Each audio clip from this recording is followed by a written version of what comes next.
সাংঘবের গল্পপাঠ চ্যানেলে আজকে আপনাদের জন্য রয়েছে লেখিকা লরা ইনগলস ওয়াইল্ডারের লেখা লিটল হাউস সিরিজের পঞ্চম গল্প by the source of silver lake. আজকে রয়েছে তৃতীয় পর্ব। হ্যালো বোস্ট, ডাকলো বাবা। আগুনের ধারে চলে এসো, খুব ঠান্ডা পড়ছে আজ। এই যে আমার স্ত্রী আর এরা মেয়ে। বোস্ট কাছে একটা হোমস্টেড ক্লেম ফাইল করেছে, জানো ক্যারোলিন? এতদিন রেল কোম্পানিতে চাকরি করছিল। মা আগুনের ধারে একটা চেয়ার টেনে বসতে দিল ভদ্রলোককে। আগুনের দিকে বাড়ানো দুই হাতের একটা ব্যান্ডেজ থেকে মা জিজ্ঞেস করলো, হাতে ব্যথা পেয়েছেন? না, ওই একটু মুচকে গিয়েছে আর কি, বললেন মিস্টার বোস্ট। সেকে বেশ আরাম লাগছে এখন। বাবার দিকে ফিরলেন। ইঙ্গলস, তোমার না একটু সাহায্য দরকার। একটা অসুবিধায় পড়েছি। তোমার মনে আছে একজোড়া ঘোড়া বেচেছিলাম পিটের কাছে? কিছু টাকা দিয়েছিল তখন, বাকি টাকা পরের বেতনের দিন দিয়ে দেবে বলেছিল। সেই টাকা দিচ্ছি দেবো করে দিল তো নাই। এখন ঘোড়া দুটো নিয়ে কেটে পড়ার তালে আছে ব্যাটা। আমি ওর কাছ থেকে ঘোড়া দুটো কেড়ে নেওয়ার চেষ্টা করতে পারি, কিন্তু ওর ছেলেও আছে ওর সঙ্গে। হাঙ্গামা বাঁধাবে ওরা। একসঙ্গে দুজনের সঙ্গে লাগতে চাই না, বিশেষ করে একটা মচকানো হাত নিয়ে। এখনও বেশ কয়েকজন আছে আমরা, বলল বাবা। সবাই গিয়ে ধরলে টাকা না দিয়েও যাবে কোথায়? আসলে ঠিক এই জন্যে আসিনি আমি, বললেন মিস্টার বোস্ট। বিবাদ করতে চাইছি না আসলে। আমি তাহলে কোন কাজে আসতে পারি তাই চিন্তা করছি। আইন নেই এখানে, কোনো অফিসও নেই যে তার মাধ্যমে টাকা উদ্ধার করা যাবে। একটা অ্যাকাউন্টই নেই যে সাহায্যের জন্য যাব। কিন্তু এমনও তো হতে পারে যে পিট সে কথা জানে না। ওহো, বলল বাবা। তুমি চাইছো আমি কিছু একটা কাগজ তৈরি করে দিই, পরোয়ানা জাতীয় কিছু, যেটা দেখলে? ঠিক ধরেছ। একজন আছে যে শেরিফ সেজে কাগজটা নিয়ে যাবে। চকচক করছে দুজনের চোখ, স্কুল পাড়ানো দুষ্ট ছেলেদের মতো। জোরে হেসে উঠল বাবা, চাপড় দিল নিজের হাঁটুতে। চমৎকার চমৎকার, কপাল ভালো। গোটা কয়েক আইনি ফুলস্কেপ কাগজ রয়ে গিয়েছে আমার কাছে। ঠিক আছে, আমি লিখে দিচ্ছি পরোয়ানা। তুমি তোমার শেরিফকে আনো। হুড়মুড় করে বেরিয়ে গেলেন মিস্টার পোস্ট। মা আল্লাহরা জলদি করে খালি করে দিল টেবিল। বাবা বসে গেল বড় সড়ো একটা কাগজ নিয়ে পরোয়ানা লিখতে। এই যে, খুব ভারী কি চালের হয়েছে, আর ঠিক সময় মতো শেষ করতে পেরেছি। দরজায় টোকা দিয়ে আরেকজন লোককে নিয়ে ঢুকলেন মিস্টার পোস্ট। ইয়া জাম্বো একখানা ওভারকোট পরনে, টুপিটা টেনে চোখ পর্যন্ত নামানো, মাফলার নিয়ে জড়িয়ে ঘাড় আর মুখ। এই যে শেরিফ, হাসতে হাসতে বলল বাবা, এই পরোয়ানা নিয়ে গিয়ে জারি করো অপরাধীর উপর। ধরে নিয়ে এসো জীবিত বা মৃত ঘোড়া কিংবা টাকা, সেই সঙ্গে মামলার খরচ বাবদ মাননীয় আদালতের ফিস। সবাই মিলে হাসতে লাগলো। এত জোরে হাসতে লাগলো যে মনে হলো উড়ে যাবে ছাদ কুটিরে। লোকটার টুপি আর মাফলারের নিচে চেয়ে বাবা বলল, তোমার কপাল ভালো শেরিফ, যে আজ খুব ঠান্ডা পড়েছে। ওরা দুজন বেরিয়ে যেতে বাবা বলল, লোকটা যদি চিফ সার্ভেয়ার না হয় তো আমার হ্যাট খেয়ে নেব আমি। উড়োতে চাপড় দিয়ে আবার হাসিতে ফেটে পড়ল বাবা। যোগ দিল সবাই। রাত্রে মিস্টার বোস্ট আর বাবার গলার শব্দে জেগে গেল লরা। দরজা দাঁড়িয়ে বাবাকে বলছেন মিস্টার বোস্ট, তোমার বাতি জ্বলছে দেখে জানাতে এলাম কাজ হয়েছে তোমার পরোয়ানায়। লোকটা এমনই ভয় পেয়ে গেল যে ঘোড়ার টাকা সবই দিয়ে দিয়েছিল। আইনকে ভয় করার নিশ্চয়ই কোনো বিশেষ কারণ আছে ব্যাটার। একেবারে থরহরিকম্প অবস্থা। এই যে ধরো, মাননীয় আদালতের খরচাও আদায় করে এনেছি। সার্ভেয়ার কিছুতেই ওর ফি নিল না, বলে যে আনন্দ পেয়েছে সেটাই নাকি ফির 10 গুণ। বেশ তো, তুমি রেখে দাও ওর ভাগ, কিন্তু আমারটা আমি নেব। আদালত বলে কথা, বলল বাবা। কোর্টের মান মর্যাদা উঁচু রাখতে হবে না? আস্তে হাসার চেষ্টা করলেন মিস্টার বোস্ট, কিন্তু তার ফলে গলা দিয়ে বিচিত্র আওয়াজ বের হলো যে লরা, মেরি, ক্যারি, এমনকি মা পর্যন্ত হো হো করে হেসে উঠল। বাবার হাসি আন্তরিক, মনটা খুশি হয়ে ওঠে, কিন্তু মিস্টার বোস্টের হাসি সবাইকে হাসায়। শুনলে না হেসে পারা যায় না। হাসতে হাসতে মা বলল, এই চুপ চুপ, গ্রেস জেগে যাবে। কৌতুকটা কি নিয়ে? ঘুমের মধ্যে জানতে চাইল ক্যারি। গভীর ঘুমে মগ্ন ছিল, মিস্টার বোস্টের হাসি শুনেছে কেবল। সে কি তুমি জানো না? পাল্টা প্রশ্ন করলো মেরি। তাহলে তুমি হাসছো কি জন্যে? মিস্টার বোস্টের হাসি কাতুকুতু দেয়, বলল ক্যারি। সকালে প্রাতরাশ খেতে এলেন মিস্টার বোস্ট, কারণ কেউ এখন আর নেই ক্যাম্প সাইডে। সার্ভেয়াররাও রওনা হয়ে গিয়েছে সকাল ভোরে। নাস্তার ব্যবস্থা নেই কোথাও। মিস্টার বোস্টই পূর্বের শেষ যাত্রী। আইভাও যাচ্ছেন বিয়ে করতে। তোমরা যদি শীতকালটা এখানে কাটাও, বলা যায় না, এলিকে নিয়ে আমিও হয়তো চলে আসতে পারি, বলল মিস্টার বোস্ট। বাবা মা দুজনেই তাকে স্বাগত জানালো। মিস্টার বোস্টের ওয়াগন দূরে মিলিয়ে যেতে একেবারে শুনশান হয়ে গেল গোটা এলাকা। ওয়াগন নিয়ে এলো বাবা ঘরের দরজায়। চলো ক্যারোলিন, আজই বাড়ি বদল করি। 7 লেকের উত্তর তীরে বাড়িটা পছন্দ হলো মার। সব কিছু যেন ছবির মতো সাজানো গোছানো। বাবার মধ্যে জেগে উঠল গান। অনেক দিন পর বেরিয়ে এলো বেহালাটা। সঙ্গীত শেষ হতেই খুব কাছ থেকে ডেকে উঠল একটা নেকড়ে বাঘ। চমকে উঠল মা, ছুটে গেল গ্রেসকে সামলাবার জন্য। সাদা হয়ে গিয়েছে ক্যারির মুখ, বড় বড় চোখে ভয়। লড়া সান্ত্বনা দিল ওকে। ওটা ওটা একটা নেকড়ের ডাক ক্যারি, ভয় পেও না, ওটা অনেক দূরে আছে। সকালে আস্তাবলের আশেপাশে নেকড়ের পায়ের ছাপ দেখা গেল, যদিও এরপর অনেক দিন আর এদিকে নেকড়ের ডাক শোনা যায়নি। শীতের সন্ধ্যায় মেয়েদের নিয়ে গান গায় বাবা। কিভাবে পলকার সুরে নাচতে হয় শেখায় ওদের, কিভাবে ওয়ালসের ছন্দে সাড়া দিতে হয় তাও শেখায়। বেশ কিছুদিন পর এক রাত্রে মায়ের অনুমতি নিয়ে ক্যারিকে সঙ্গে নিয়ে বেরিয়ে পড়ল লড়া চাঁদনি রাত্রে বরফের উপর স্লাইড করবে বলে। কোট হুড আর দস্তানা পরে বেরিয়ে এলো ওরা দুজন। গরম ঘর থেকে বাইরে বেরিয়ে প্রচণ্ড শীতের ধাক্কা খেলো ওরা প্রথমে, কিন্তু একটু পরে গা গরম হয়ে গেল ওদের। ঢাল বেশ সরসর করে নেমে যাচ্ছে দুজন হাত ধরাধরি করে। কয়েক পা দৌড়ে, তার চেয়ে বেশি দূর যাচ্ছে স্লাইড করে। বাড়ি থেকে অনেকটা দূরে চলে এসেছে ক্যারি। বলল, কান পেতে শোনো লড়া, দেখো কীরকম নিস্তব্ধ চারিদিক। শুনল লড়া, তারপর ছুটল আবার। মুক্তির স্বাদ আছে এই ছোটায়। কিছুটা দৌড়ে কিছুদূর বরফের উপর দিয়ে পিছলে যাচ্ছে ওরা। দারুণ মজা। এভাবে চলতে চলতে লেকের আরেক পারে চলে এসেছে প্রায়। এমন সময় হঠাৎ চোখ তুলেই দেখতে পেল লড়া পাড়ে দাঁড়িয়ে রয়েছে বিশাল এক নেকড়ে। সোজা লড়ার দিকে তাকিয়ে রয়েছে নেকড়েটা। চাঁদের আলোয় চকচক করছে ওর গায়ের লোম। চলো ফেরা যাক বলেই ঘুরল লড়া ক্যারিকে নিয়ে। দেখা যাক কে আগে পৌঁছতে পারে। খানিক দৌড়ায় তো খানিক পিছলে যায়। এভাবে ছুটল লড়া যত দ্রুত সম্ভব। ক্যারিও চলছে ওর সঙ্গে সমান তালে। চলতে চলতেই হাঁপাতে হাঁপাতে ক্যারি বলল, আমিও দেখেছি ওটাকে, নেকড়ে বাঘ তাই না লড়া? কথা বলো না, চাপা গলায় বলল লড়া। তাড়াতাড়ি পালাও। কান খাড়া রেখেছে লড়া, কিন্তু পিছনে কোনো পায়ের আওয়াজ পাওয়া যাচ্ছে না। বাড়ির কাছাকাছি এসে ঘাড়ের ওপর দিয়ে পিছনে তাকালো লড়া, কিন্তু কোথাও নেকড়ের চিহ্ন মাত্র পেল না। এক দৌড়ে বাসায় পৌঁছেই দড়াম করে দরজা লাগিয়ে দিল লড়া। লাফিয়ে উঠে দাঁড়ালো বাবা। কি হয়েছে, এত ভয় পেয়েছো কেন? ওটা তো নেকড়ে ছিল তাই না লড়া? বলল ক্যারি। হ্যাঁ, মস্ত একটা নেকড়ে বাবা। আমি ভেবেছিলাম ক্যারি বুঝি জোরে দৌড়তে পারবে না, কিন্তু ঠিকই পালিয়ে এসেছি আমরা।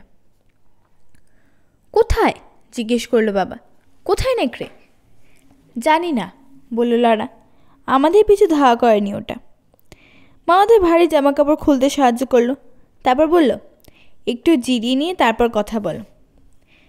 নেকড়েটাকে কোথায় দেখলে? জানতে চাইল বাবা। ওদিকের উঁচু পাড়ে, জবাব দিল ক্যারি। এত দূর গিয়েছিলে তোমরা? অবাক হয়ে গেল বাবা মা। তারপর দৌড়ে ফিরে আসতেও পেরেছ? 8 মাইলের বেশি হবে। আমি ভাবতেও পারিনি এত দূর চলে যাবে তোমরা। চাঁদের দিকে যাচ্ছিলাম আমরা, বলল লড়া। আর আমি ভেবেছিলাম চলে গিয়েছে ওরা। এভাবে তোমাদের যেতে দেওয়া ঠিক হয়নি। দেখি কাল বের হব বন্দুক নিয়ে। খানিক চুপ করে থেকে নিচু গলায় বলল লড়া। বাবা, বলো আধ বোতল। তুমি যদি ওটাকে না পাও তাহলে ভালোই হয়। কেন? অবাক হলো মা। কারণ ও তো কোনো ক্ষতি করেনি আমাদের। ইচ্ছে করলেই তাড়া করে ধরতে পারত। দূর থেকে টানা লম্বা ডাক শোনা গেল নেকড়ে।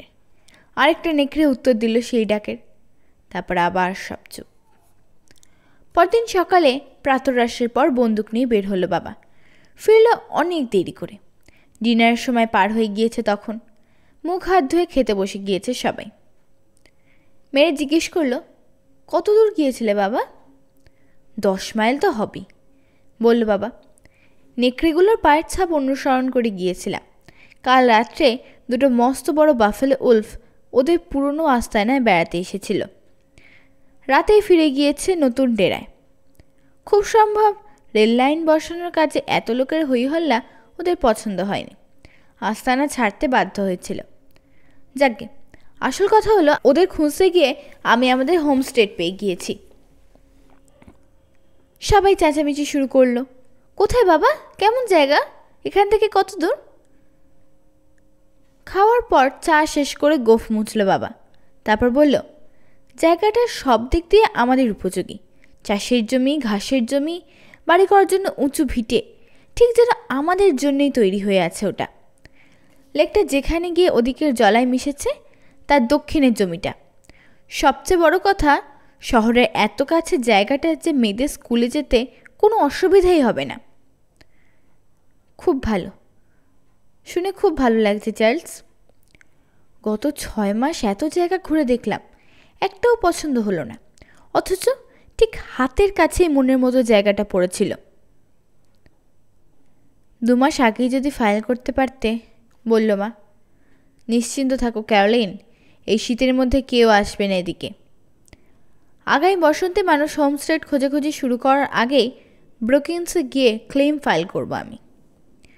ক্রিসমাসের ঠিক আগের রাত্রে বউ নিয়ে এসে হাজির হলেন মিস্টার বোস্ট। সবাই দারুণ খুশি হলো। খুব জমবে এবারের বড়দিন। ঠিক হলো কাছেই সার্ভেয়ারদের অফিস রুমে থাকবেন ওরা। তোমাকে বসন্তের আগে আশাই করিনি বোস্ট, বলল বাবা মিস্টার বোস্টকে। এই শীতে এত দূরের পথ পাড়ি দেওয়া। ওরে বাপ, বললেন মিস্টার বোস্ট, হাড়ে হাড়ে টের পেয়েছি সেটা। তবে খুব খারাপ কাজ করেছি বলবো না। তুমি কল্পনাও করতে পারবে না ইঙ্গলস, গোটা দুনিয়ায় পশ্চিমে চলে আসছে আগামী বসন্তে। আইভয়ার সবাই যে আসছে তাতে কোনো সন্দেহ নেই। ভাবলাম কিছুটা এগিয়ে থাকি, নইলে কখন কোন ক্লেম ডাকাত কেড়ে নেয় হোমস্টেড তার ঠিক আছে। দিনকাল খারাপ ইঙ্গলস, আরও আগেই ক্লেম করা উচিত ছিল তোমার। যাই হোক, শীতটা গেলেই ছুটে যাওয়া উচিত হবে তোমার ব্রুকিন্সে, নইলে দেখবে কোথাও এক টুকরো জমি আর অবশিষ্ট নেই।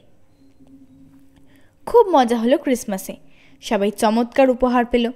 এমনকি মিস্টার ও মিসেস বোস্টও অবাক হয়ে গেলেন উপহার পেয়ে, কারণ কারোর তো জানার কথাই নয় যে তারা আসছেন। তারা অবশ্য বাচ্চাদের সবার জন্য প্রচুর ক্রিসমাস ক্যান্ডি নিয়ে এসেছেন। মেরি ক্রিসমাস, মেরি ক্রিসমাস বলে লাভ ঝাপ দিল ছোট্ট গ্রেস। সবাই ওর আনন্দ দেখে হেসে কুটিপাটি। দুপুরের খাওয়াটা ক্রিসমাসের সবচেয়ে বড় আকর্ষণ। বাবা শিকার করে আনা আস্ত এক জ্যাক র্যাবিটের রোস্ট রান্না করেছে মা। সেই সঙ্গে মজার মজার আরও কত কী যে খাবার। তৃপ্তির সঙ্গে খেয়ে উচ্ছ্বসিত প্রশংসা করলেন নবদম্পতি। দু একটা রান্না শিখে নিলেন মিসেস বোস্ট মায়ের কাছ থেকে। ক্রিসমাসের পরপরই এলো নিউ ইয়ার্স ডে, 1880 পয়লা জানুয়ারি। সেদিনটাও এত আনন্দে কাটল যে স্মরণীয় হয়ে থাকলো লরার কাছে। বাবাও বলল, 80 দশকটা খুব ভালো কাটবে বলে মনে হচ্ছে তার। তাছাড়া এই যদি ডাকোটা শীতের নমুনা হয় তাহলে বলতেই হবে খুব ভালো করেছি পশ্চিমে এসে। হ্যাঁ, বললেন মিস্টার বোস্ট, চমৎকারই একটা দেশ। আমি খুশি যে পুরো 160 একর জমি ক্লেম করেছি। তুমিও যদি তাই করো তাহলে কিন্তু ভীষণ ভালো হবে ইঙ্গলস। 7 দিনের মধ্যেই করব, বলল বাবা। ব্রুকিন্সের ল্যান্ড অফিসটা খোলার অপেক্ষায় ছিলাম শুধু। ইয়ংস্টনে গিয়ে ফাইল করতে পারতাম, কিন্তু ওখানে যেতে আসতে 1 সপ্তাহের বেশি সময় লেগে যাবে। শুনেছি ব্রুকিন্সের অফিস খুলবে বছরের প্রথম দিন। আবহাওয়ার অবস্থা যদি একই রকম থাকে আর ক্যারোলিনের যদি আপত্তি না থাকে তাহলে আগামীকালই রওনা হতে পারি আমি। আপত্তি কিসের? পূর্ণ সম্মতি রয়েছে আমার। যত তাড়াতাড়ি পারো তত তাড়াতাড়ি গিয়ে ক্লেম করো, বলল মা। এখন শীঘ্রই একটা স্থায়ী ঠিকানা হতে চলেছে, এই খুশিতে জলজল করছে মায়ের মুখ। ব্যাস, তাহলে তো হয়েই গেল, বলল বাবা। দেরি হয়ে যাবে বা আর কেউ ক্লেম করবে আমার পছন্দের জায়গা, সে ভয় করছি না। আসলে কাজটা সেরে ফেলা দরকার। শুভস্য শীঘ্রম, বললেন মিস্টার পোস্ট। এঙ্গেলস, তুমি কল্পনাও করতে পারবে না কীরকম হুড়োহুড়ি লাগবে এখানে আগামী বসন্তে। গোটা দুনিয়ায় উঠে আসবে। আমার আগে আর কেউ পৌঁছতে পারবে না, এইটুকু বলতে পারি, জবাব দিল বাবা। কাল খুব ভোরে যদি রওনা দিই, পরশু সকাল নাগাদ ঠিকই হাজির থাকতে পারবো ল্যান্ড অফিসের সামনে। তোমরা যদি আমাকে দিয়ে চিঠি পোস্ট করাতে চাও তাহলে ঝটপট লিখে ফেলো আজকের মধ্যে। মিসেস পোস্ট আর মা গেল চিঠি লিখতে। সন্ধ্যের আগেই বাবার জন্য লাঞ্চের একটা প্যাকেট রেডি করে রাখলো মা। কিন্তু বিধিবাম, তুষার ঝড় শুরু হয়ে গেল রাত্রে। এই আবহাওয়ায় কোথাও যাওয়া সম্ভব নয়। এক রবিবার সাপারের পর বাবার বেহালার সঙ্গে গলা মিলিয়ে গান গাইছিল সবাই। হঠাৎ বাইরে থেকে জোরালো এক কণ্ঠ গেয়ে উঠল ওদের সঙ্গে। দরজা খুলে তুষারে মোড়া দুজন লোককে ভিতরে ডেকে আনলো বাবা। প্রথম জনকে দেখিয়ে চেঁচিয়ে উঠল লরা, রেভারেন্ড অ্যালরেন। আরে তাই তো, ব্রাদার অ্যালরেন, আপনি কোথা থেকে? খুশি হয়ে বলে উঠল মা। আগুনের ধারে চলে আসেন প্লিজ, সত্যি অবাক হয়ে গিয়েছি। আমার চেয়ে বেশি অবাক হননি সিস্টার ইঙ্গলস, বললেন রেভারেন্ড অ্যালরেন। প্লাম ক্রিকের স্থায়ী বাসিন্দাদের এখানে এত পশ্চিমে আবিষ্কার করব তা কে ভাবতে পেরেছিল? আর আমার ছোট্ট মিষ্টি পল্লীবালা লরা মেরি দেখছি অনেক বড় হয়ে গিয়েছে। লরা কিছু বলতে পারল না, খুশিতে আনন্দে গলাটা বুঝে এসেছে ওর। মেরি বলল, খুব ভালো লাগছে আবার আপনার সঙ্গে দেখা হওয়ায়। মেরির মুখটা খুশিতে জলজল করছে, কিন্তু চোখে কোনো অভিব্যক্তি নেই। তাই দেখে থতমত খেয়ে গেলেন রেভারেন্ড অ্যালরেন। চট করে মার দিকে একবার তাকিয়ে আবার ফিরলেন মেরির দিকে। মিস্টার ও মিসেস বোস্টের সঙ্গে পরিচয় করিয়ে দিল মা রেভারেন্ড অ্যালরেনে। আপনারা চমৎকার গান গাইছিলেন, এমন সময় আমরা এসে বিঘ্ন সৃষ্টি করলাম, রেভারেন্ড অ্যালরেন বললেন। আপনিও চমৎকার গেয়ে উঠেছিলেন কিন্তু স্যার, জবাব দিলেন মিস্টার পোস্ট। না না, ওইটা আমি না, গিয়েছিল স্কটি। আমি তো শীতে একেবারে কাবু হয়ে পড়েছিলাম, কিন্তু লাল চুল ওকে গরম রাখে। এই যে রেভারেন্ড স্টুয়ার্ট, এরা সবাই আমার পুরনো প্রিয় সুবন্ধু এবং তাদের বন্ধু, কাজে এখানে আমরা সবাই বন্ধু। লরা, তুমি টেবিল তৈরি করো, নিচু গলায় বলল মা। অ্যাপ্রনটা কোমরে জড়াতে জড়াতে মিসেস পোস্ট একটা অ্যাপ্রন জড়িয়ে নিয়ে নিভন্ত আগুন উস্কে দিয়ে কেটলি চাপিয়ে দিলেন। তারপর দুজন লেগে পড়লেন রান্নায়। এতক্ষণে বাবা ফিরল সঙ্গে আরও দুজনকে নিয়ে। এদের ওয়াগনে চড়েই এসেছেন রেভারেন্ডরা। জানা গেল এরা হোমস্টেডার, জিম রিভারে বসতি করতে চলেছেন। ওখানেই গড়ে উঠতে চলেছে হুরন নামে একটা নতুন শহর।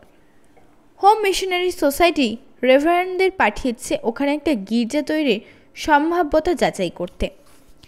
মুসাফিরদের খাওয়া হলে ভাড়ার ঘরের দরজায় এসে দাঁড়ালেন রেভারেন্ড অ্যালরেন। লরা আর মা তখন থালা বাসন ধুচ্ছে ওখানে। চমৎকার খাবারের ব্যবস্থা করায় মাকে অসংখ্য ধন্যবাদ জানালেন। তারপর আন্তরিক সহানুভূতির সঙ্গে বললেন, মেরির এই অবস্থা দেখে সত্যি দুঃখ হলো সিস্টার ইঙ্গলস। হ্যাঁ ব্রাদার অ্যালরেন, বিষণ্ণ কণ্ঠে বলল মা। ঈশ্বরের ইচ্ছা মেনে নেওয়া মাঝে মাঝে কঠিন হয়ে পড়ে। প্লাম ক্রিকে আমাদের স্কারলেট ফিভার হয়েছিল। আমার আর সব বাচ্চারা রেহাই পেয়েছে, মেরির উপর দিয়েই গিয়েছে সব। কিন্তু মেয়েটা আমার এত ভালো, একটিবারের জন্যও কোনো অনুযোগ করেনি। মহৎ আত্মা মেরে, বললেন রেভারেন্ড অ্যালরেন। আমাদের সবার জন্য একটা দৃষ্টান্ত।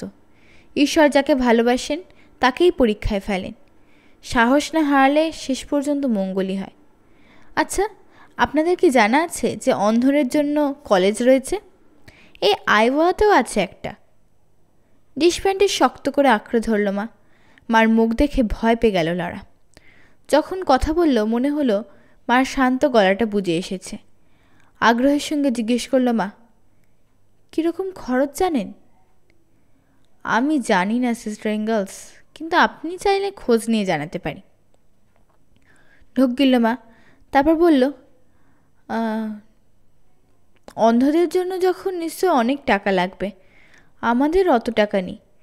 পরে যদি হয়, তখন যদি আমাদের সাধ্যের মধ্যে থাকে আমরা চেষ্টা করব। হয়তো হতেও পারে। আমার খুব ইচ্ছা মেরি লেখাপড়া শিখুক। ধূপ ধাপ লাফাচ্ছে লড়ার হৃৎপিণ্ডটা। চাপা স্বভাবের মাকে হঠাৎ যেন পরিষ্কার দেখতে পেল। মার আশা, আকাঙ্ক্ষা, হতাশা অনুভব করল স্পষ্ট। আমাদের প্রতিপালকের উপর আস্থা রাখতে হবে। তিনিই জানেন আমাদের জন্য কোনটা মঙ্গল আর কোনটা অমঙ্গল, বললেন রেভারেন্ড অ্যালড্রিন। আপনাদের ধোয়া মোছা শেষ হলে সবাই মিলে একটু প্রার্থনা করলে কেমন হয়? খুব ভালো হয় ব্রাদার অ্যালড্রিন, কাজ শেষ হলেই আসছি আমরা। ধোয়া মোছার কাজ শেষ করে অ্যাপ্রন খুলে রেখে চুল ঠিকঠাক করে নিল লরা। দেখল মেরির সঙ্গে কথা বলছেন রেভারেন্ড অ্যালড্রিন, খুবই আন্তরিকতার সঙ্গে। গ্রেস মিসেস বোস্টের কোলে, বাকি আর সবাই নবাগত হোমস্টেডারদের সঙ্গে গল্পে মশগুল। মা ঘরে ঢুকতেই উঠে দাঁড়ালেন রেভারেন্ড অ্যালড্রিন, বললেন, ঘুমাবার আগে সবাই মিলে ঈশ্বরের আশীর্বাদ প্রার্থনা করবেন। এখন সবাই যার যার চেয়ারের পাশে হাঁটু গেড়ে বসে পড়ল। রেভারেন্ড অ্যালড্রিন বললেন, হে ঈশ্বর, তুমি আমাদের মনের কথা জানো। আমাদের একান্ত গোপন চিন্তাও তোমার অজানা নয়। তুমি আমাদের প্রার্থনা মঞ্জুর করো, আমাদের পাপ মোচন করো, আমাদেরকে সঠিক পথে চলতে সাহায্য করো। আশ্চর্য এক নীরবতা নেমে এলো ঘরে। লরা মনে হলো ও যেন খরায় শুকিয়ে যাওয়া ঘাস। স্বর্গসুধার মতো ঠান্ডা নরম বৃষ্টি পড়ছে ওর উপর, সিক্ত সঞ্জীবিত করছে ওকে। শান্ত হয়ে গেল ওর মনের সকল ক্ষোভ। অনুভব করলো কী করে যেন সহজ হয়ে গিয়েছে সব কিছু। দুর্বলতা কাটিয়ে উঠেছে ও। মেয়ে যাতে কলেজে যেতে পারে সেজন্য যা করার সব করবে ও এখন হাসি মুখে, নিজের সুখের দিকে চাইবে না। লরা আর ক্যারি দোতলা থেকে ক্যারি বিছানাটা নামিয়ে পেতে নিল স্টোভের ধারে। 3 বোন এক বিছানায় শোবে আজ। ঠান্ডা বিছানায় ঢুকে পড়ল ওরা হিহি করতে করতে। মায়ের দেওয়া কাপড়ে পেঁচানো গরম লোহার টুকরোটা মেরির পায়ের কাছে রেখে লরা নাক পর্যন্ত টেনে নিল লেপ। লরা, ফিসফিস করে বলল মেরি, রেভারেন্ড অ্যালড্রিন আমাকে বললেন অন্ধদের জন্য নাকি কলেজ আছে। অন্ধদের জন্য কি আছে? ক্যারি জানতে চাইল উৎসুক কণ্ঠে। কলেজ, চাপা গলায় বলল লরা। ওখানে লেখাপড়া শেখানো হয়। কি করে? অবাক হয়ে গেল ক্যারি। আমার ধারণা ছিল লেখাপড়া শিখতে হলে পড়তে হয়। ঠিক জানি না, বলল মেরি। নিশ্চয়ই কোনো উপায় আছে, কিন্তু যাকে আমার পক্ষে তো আর সম্ভব নয়। নিশ্চয়ই অনেক টাকা লাগে ওখানে ভর্তি হতে। আমি পারবো না। মাকেও বলেছেন রেভারেন্ড অ্যালড্রিন কথাটা, ফিসফিস করে বলল লরা। সম্ভব হতেও পারে মেরি, আমার ধারণা হবে। গভীর করে শ্বাস নিল লরা। তারপর শপথের মতো বলল, মন দিয়ে পড়বো আমি, যাতে স্কুলে পড়াতে পারি। যে টাকা পাবো তাতে আমি অনেক সাহায্য করতে পারবো। সকালে ঘুম থেকে উঠে নিচে কাপ তস্তরি চামচের আওয়াজ শুনে তাড়াহুড়ো করে নেমে এলো লরা, মাকে সাহায্য করবে বলে। দুজনে মিলে প্রাতরাশ সাজিয়ে ফেলল টেবিলে। তৃপ্তির সঙ্গে নাস্তা খেয়ে রওনা হয়ে গেল মুসাফিররা হুরনের পথে। মিস্টার বোস্ট বললেন, দেখলে ইঙ্গলস, এখনই কীরকম লোক আসা শুরু হয়েছে? হ্যাঁ, বলল বাবা, আমিও লক্ষ্য করেছি ব্যাপারটা। মার্চ মাত্র শুরু হয়েছে, এখনই? না, কাল সকালেই রওনা হয়ে যেতে হবে দেখছি ব্রুকিন্সের পথে, রোদ থাক বা বৃষ্টি।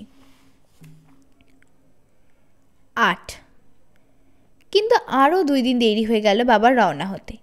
ওয়াগনের পর ওয়াগন, শীতার্থ, অভুক্ত লোক আসা শুরু করেছে রাতের আশ্রয়ের আশায়, খাবার পাবে সেই আশায়। বাবা প্রথম প্রথম আতিথেয়তার পরাকাষ্ঠা দেখালো। তারপর বুঝতে পারল এভাবে তো চলবে না। আশ্রয়প্রার্থী মানুষকে ফিরিয়ে দেওয়া যাবে না ঠিক, কিন্তু সাহায্যের বিনিময়ে কিছু পয়সা নিলে অসুবিধে কী?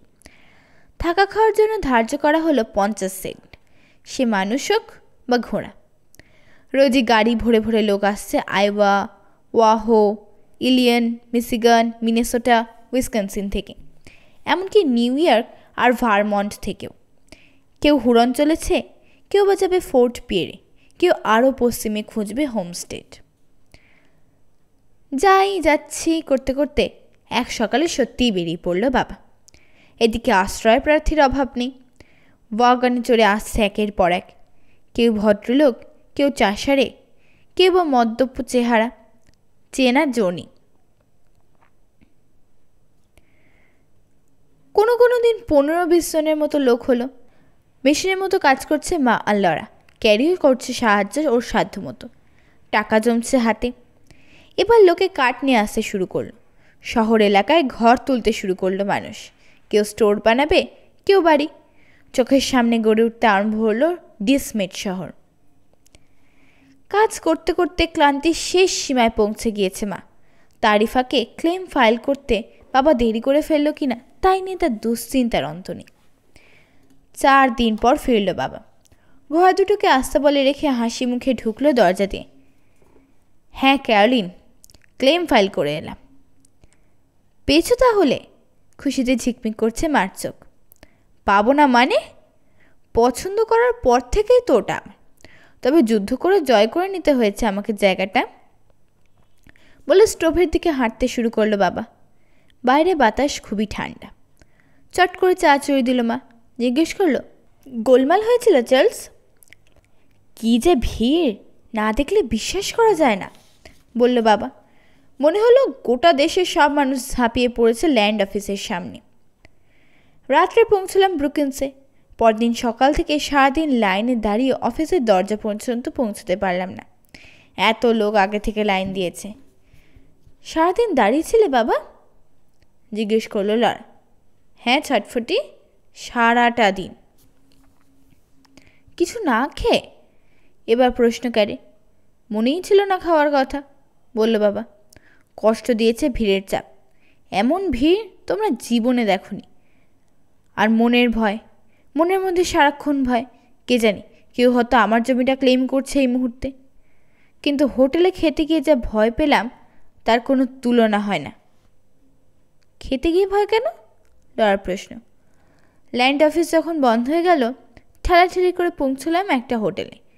ওখানে খেতে খেতে 2 জন লোকের আলাপ শুনে আমার তো চক্ষু চড়ক গাছ। একজন বলল হোরনের কাছে জমি ফাইল করেছে, অপরজন বলল হোরনের চেয়ে অনেক ভালো শহর হবে ডিসমেট। তারপর ঠিক আমি যে জমি ক্লেম করতে চলেছি ওটার কথা বলল। নম্বর টম্বর হুবহু এক। পরদিন ভোরে নাকি সবার আগে ও এই জমিটাই ক্লেম করবে। বলল এটাই নাকি এখন শহরের আশেপাশে একমাত্র খালি জায়গা, এটাইও ক্লেম করবে। যদিও জমিটা দেখিনি কোনোদিন। হায় হায়, তারপর? এবার মায়ের প্রশ্ন। বুঝে গেলাম যেমন করে হোক ওর আগে ক্লেম করতে হবে আমার। প্রথমে ভাবলাম খুব ভোরে উঠে দাঁড়িয়ে যাব লাইনে, কিন্তু পর মুহূর্তেই মন পাল্টালাম। ঝুঁকি নেওয়া কিছুতেই ঠিক হবে না। এমনিতেই প্রচুর সময় নষ্ট করেছি ঢিলিমিলি করে। সাপারটা শেষ করেই সোজা চলে গেলাম ল্যান্ড অফিসে। ওটা না বন্ধ হয়ে গেল একটু আগে, বলল ক্যারি। ওই বন্ধ অফিসের সামনেই বসে পড়লাম। সারা রাত থাকবো ওখানে। এতটা কি দরকার ছিল চার্লস? বলে চায়ের কাপটা এগিয়ে দিল। বলে কি এতটা দরকার ছিল না, চোখ কপালে তুলল মা। একা আমি হলে একটা কথা ছিল, কয়েক ডজন লোক বসে পড়ল রাত্রি। কপাল ভালো যে আমি পৌঁছেছি সবার আগে। আমার ঠিক পরেই রয়েছে সেই 2 জন লোক যাদের কথা আমি শুনে ফেলেছিলাম। এই পর্যন্ত বলে চায়ে ফুঁক দিতে লাগলো বাবা। অস্থির হয়ে উঠল লড়া। কিন্তু ওরা জানে না যে তুমি একই জমি ক্লেম করতে যাচ্ছ, তাই না বাবা?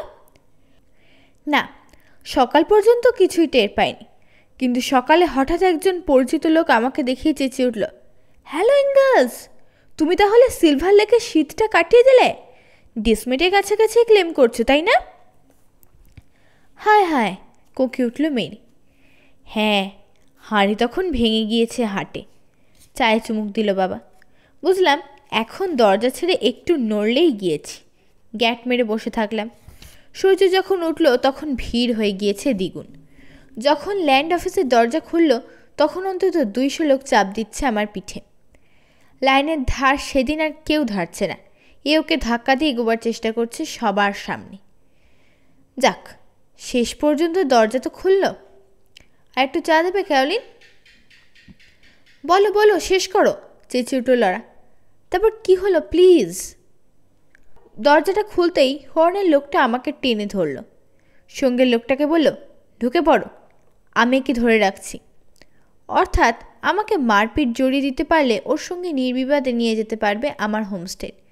ঠিক সেই মুহূর্তে চোখের পলকে এক টনি পাথরের মতো কেউ একজন ঝাঁপিয়ে পড়ল হুড়নওয়ালার উপর। ঢুকে পড়ো এঙ্গলস, প্রচণ্ড হাঁক ছাড়ল লোকটা। আমি দুরস্ত করছি ব্যাটাকে। তারপর সেই লোকটা একটা প্রচণ্ড চিৎকার ছাড়ল। বাবার তীক্ষ্ণ চিৎকারে চমকে উঠল মা। করো কি চার্লস? তোমরা কল্পনাও করতে পারবে না লোকটা কে। মিস্টার এডওয়ার্ডস, বলল বাবা। আরে, থ হয়ে গেল বাবা। তুমি কি করে বুঝলে লরা? ইন্ডিয়ান টেরিটরিতে থাকতে প্রায়ই হাঁক ছাড়তেন এরকম। বলতেন উনি নাকি টেনেসির বুনো বিড়াল। কোথায় বাবা? সঙ্গে করে আনুনি তাকে। রাজি করাতে পারলাম না, অনেক চেষ্টা করেও। এখান থেকে দক্ষিণের জমির ক্লেম ফাইল করছেও। বলল ক্লেম ডাকাতের ভয় জমি ছেড়ে নড়তে পারছে না।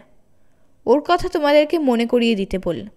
আমি বললাম, তোমরা প্রায়ই স্মরণ করো ওকে, বিশেষ করে মেয়েরা ওর 40 মাইল হেঁটে গিয়ে সান্টাক্লজের কাছ থেকে উপহার এনে দেওয়া জীবনেও ভুলবে না। ঠিক সময় মতো এডওয়ার্ডসের সাহায্য না পেলে আমার পক্ষে ক্লেম ফাইল করা সম্ভব হতো না। ওরে বাপ, কি মারপিট যে বাঁধিয়ে দিয়েছিল। ব্যথা পাননি তো উনি? জানতে চাইল মেরি। না, একটা আঁচড়ও লাগেনি। শুরু করেছে ঠিকই, কিন্তু আমি অফিস কামরায় ঢোকার সঙ্গে সঙ্গে সরে গিয়েছে ওখান থেকে। যাক, সব ভালো যায় শেষ ভালো, বলল মা। ক্লেম ফাইল হয়ে গিয়েছে বলে সুস্থির লাগছে মনটা, বড় ভালো লাগছে। 9, আশ্রয় প্রার্থীদের থাকা খাওয়ার ব্যবস্থা করতে মা আর লরা গলদঘর্ম। সন্ধ্যা থেকে আসতে শুরু করেছে ওরা, দলের পর দল। রান্না করে তাদের খাইয়ে থালা বাসন ধুয়ে 1 মিনিটও সময় পাচ্ছে না গল্প করার মতো। ক্লান্তিতে ভেঙে আসতে চায় শরীর, ঘুমে জড়িয়ে আসতে চায় চোখ, কিন্তু মেশিনের মতো কাজ করে যাচ্ছে লরা। অনেক টাকা জমিয়ে ফেলেছে ওরা। এই টাকা কাজে লাগবে বাবার। শহরে বাড়ি বানাতে লেগে গিয়েছে বাবা। খামার তো ঘর তুলতেই হবে, শহরেও একটা থাকলে অনেক সুবিধা। 6 মাসের মধ্যে বাড়ি তৈরি করতে হবে খামারে, কিন্তু এরই মধ্যে শহরে কয়েকটা বাড়ি বানিয়ে ফেলা সম্ভব। চাহিদা দেখে মনে হচ্ছে ভালো রোজগার হবে 2-3টে বিক্রি করে দিলে। হুজুক একদিন শেষ হলো, সবাই যে যার বাড়ি বানিয়ে বাস করতে শুরু করলো শহরে। হোটেলও তৈরি হয়ে গিয়েছে একটা, কাজে এখন আর কারোর বাড়িতে আশ্রয় নেওয়ার দরকার পড়ছে না। একদিন ওরা দেখলো খাওয়ার টেবিলে শুধু ওরা কয়েকজন, বাইরের আর কেউ নেই। শান্তি আর শ্রান্তি দুটোই অনুভব করলো লরা একই সঙ্গে।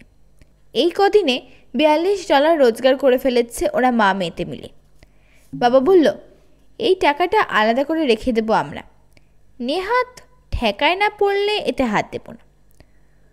যদি রাখতে পারি, মনে মনে বলল লরা, মেরিকে কলেজে পাঠাবার কাজে কিছুটা সাহায্য হবে। এখন যে কোনো দিন এসে পড়বে সার্ভেয়াররা, আবার বলল বাবা। আমাদের বোধহয় বাঁধাছাদার কাজ শুরু করে দেওয়া উচিত হবে, জানো ক্যারোলিন।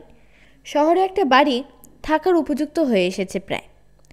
ওখানে গিয়ে উঠবো কোম্পানির মাল সামান বুঝিয়ে দিয়ে। ঠিক আছে চার্লস, বলল বা। কালকেই বিছানা চাদর সব ধুয়ে প্যাক করার কাজ শুরু করে দেব। সার্ভেয়াররা ফিরে এলো, ওদের সব বুঝিয়ে দিয়ে শহরে চলে এলো বাবা।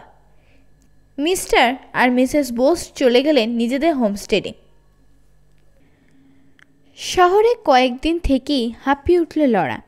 চারদিকে খালি ঘ্যাঁচ ঘোচ, খট খ্যাট ইত্যাদি নানা আওয়াজ। গাদাগাদি লোক, একটু কান পাতলেই লোকজনের কথা শোনা যায়। লরার কপাল ভালো যে বেশি দিন থাকতে হলো না শহরে। শহরের দক্ষিণে একটা দুর্ঘটনা ঘটে গেল। হান্টার নামে এক হোমস্টেডারের কুটিরে ঢুকে বসেছিল ক্লেম ডাকাত। এখানে কি করছে জিজ্ঞেস করতেই ওকে গুলি করে মেরে ফেলেছে ডাকাতটা। হান্টারের বাবা অফিসারকে নিয়ে গিয়ে গ্রেপ্তার করিয়েছে লোকটাকে। এই ঘটনায় সবাই ভয় পেয়ে গেল, যথারীতি ভয় পেল বাবাও। খুব শীঘ্রই মোটামুটি বাস করার উপযোগী একটা কুটির তৈরি করে সবাইকে নিয়ে রওনা হয়ে গেল খামারের উদ্দেশ্যে। হাঁপ ছেড়ে বাঁচল লরা। শহরে মানুষ থাকে কি করে? হঠাৎ লরা দৃষ্টি আকর্ষণ করল দুটো বাদামি রঙের ঘোড়া, কিশোর আর ল্যাজ কালো। রোদ লেগে চকচক করছে ঘাড়ের পশম। হালকা একটা ওয়াগন টেনে নিয়ে যাচ্ছে ঘোড়া দুটো। কম বয়সী একটা ছেলে চালাচ্ছে ওয়াগন। ঠিক তার পেছনে তার চেয়ে লম্বা এক যুবক দাঁড়িয়ে রয়েছে চালকের কাঁধে একটা হাত রেখে। ইস, কি সুন্দর ঘোড়া, চেঁচিয়ে উঠল লরা। দেখো দেখো বাবা। ঘুরে তাকালো বাবা, অনেকক্ষণ চেয়ে থেকে বলল, ওরা ওয়াইল্ডের পরিবারের ছেলে, দুই ভাই। আলমাজও চালাচ্ছে, সঙ্গে রয়েছে ওর বড় ভাই রয়্যাল। শহরের উত্তর দিকে ক্লেম করেছে ওরা। ওদের ঘোড়াগুলো সত্যিই দেখার মতো, দেশের সেরা। আমার যদি থাকতো এরকম একজোড়া ঘোড়া, মনে মনে বলল লরা। জানে না বলার সঙ্গে সঙ্গে মঞ্জুর হয়ে গিয়েছে ওর প্রার্থনা। দক্ষিণে ওদের খামারের দিকে চলছে ওয়াগন। জলা থেকে আকাশে উঠল একটা সারস, পা দুটো ল্যাকব্যাক করে ঝুলছে। কীরকম দাম বাবা? জিজ্ঞেস করলো লরা। কিসের কীরকম দাম ছটফটি? ওই রকম ঘোড়ার? ওরম একটা জুটি $250 এক পেনি কম হবে না, 300ও হতে পারে। একটু অবাক হলো বাবা। কেন? না, এমনিই জিজ্ঞাসা করলাম। $300 এত বেশি টাকা যে লরার কল্পনাতেও আসে না। খুব ধনী না হলে কেউ এত দামি ঘোড়া কিনতে পারে না। মনে মনে ঠিক করলো, যদি ওর কোনো দিন অনেক টাকা হয় তাহলে এইরকম একজোড়া ঘোড়া কিনবে, তারপর নিজে চালাবে সেগুলো। কোনো রকমে দাঁড় করানো কুটিরে পৌঁছে প্রথমে হাসল মা ঘরের দুরবস্থা দেখে। তারপর বলল, যাক, ক্লেম ডাকাতের হাত থেকে তো বাঁচা গেল। নিজের বাড়ি, আহা নিজের বাড়ি। চার্লস, সত্যি খুব খুশি লাগছে আমার। সন্ধ্যায় মস্ত চাঁদ উঠল প্রেয়ারির দিগন্তে। বেহারাটা বের করে সুর বাঁধল বাবা। সবাই মিলে গাইল ওরা। এতদিনে স্থায়ী ঠিকানা খুঁজে পেল ইঙ্গলস পরিবার। এতদিনে শান্তি এলো পশ্চিম বিদ্বেষী মার মনে। সাংঘবের গল্পপাঠ চ্যানেলে আপনারা তখন শুনছিলেন লেখিকা লরা ইঙ্গলস ওয়াইল্ডারের লেখা লিটল হাউস সিরিজের পঞ্চম গল্প by the source of silver লেকের তৃতীয় এবং শেষ পর্ব। আপনাদের যদি আমার গল্পপাঠ ভালো লেগে থাকে তবে অবশ্যই গল্পপাঠটিতে একটি লাইক করবেন এবং গল্পপাঠটি বন্ধুদের সাথে শেয়ার করবেন। গল্প আপলোড করা মাত্র নোটিফিকেশন পাওয়ার জন্য পাশে থাকা বেল আইকনটি প্রেস করবেন। নমস্কার।